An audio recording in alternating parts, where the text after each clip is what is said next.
Northern Power Systems – это компания-производитель ветроэнергетических установок со штаб-квартирой в штате Вермонт. Мы в бизнесе уже около 40 лет и производим ветряки мощностью от 1 киловатта до нескольких мегаватт. Сейчас нами разрабатывается установка в 3 мегаватта. Основной объем продаж у нас приходится на турбины в 100 киловатт, которые адаптированы для распределенных энергосистем. В основе нашей технологии электромагнитный редуктор с прямым приводом, который связан с преобразователем мощности. Таким образом, вся энергия, которая поступает от генератора, сначала преобразуется в постоянный ток, а затем конвертируется в переменный ток, качество которого удовлетворяет параметры сети.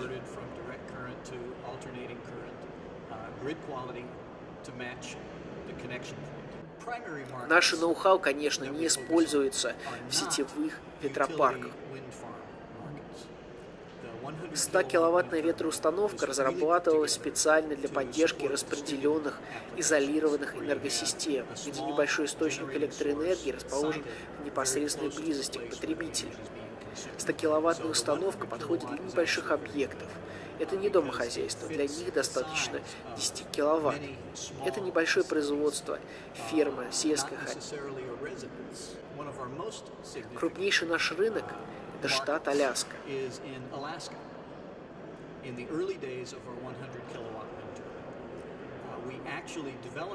Изначально мы разрабатывали нашу 100-киловаттную турбину для использования в экстремальных климатических условиях Арктики.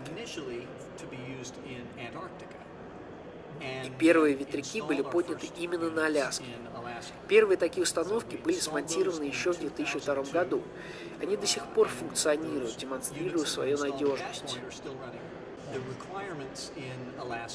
Технические условия, существующие на Аляске для изолированных и отдаленных поселков, необходимость сопряжения с небольшими дизельными станциями и работа при минус 40 градусах мороза – это очень схоже с тем, что мы видим на Дальнем Востоке России. Поэтому я думаю, что наш опыт дает хорошие возможности по поддержке инициатив внедрения ВИА в арктических зонах России.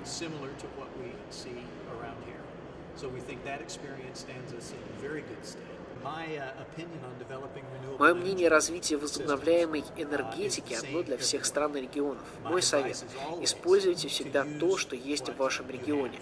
Там, где много солнца, нужно использовать солнечную энергию для получения тепла и электричества. Там, где много ветра, очевидно, что необходимо устанавливать ветряки. На фермах и лесохозяйственных предприятиях можно использовать биомассу для получения биогаза и энергии. With lots of livestock, you should be using the manure. You should put that in a digester, you should be making gas and using that gas. Я уверен, что мы должны делать все возможное, использовать все доступные ресурсы, чтобы, если не полностью, хотя бы снизить потребление топлива дизельными электростанциями.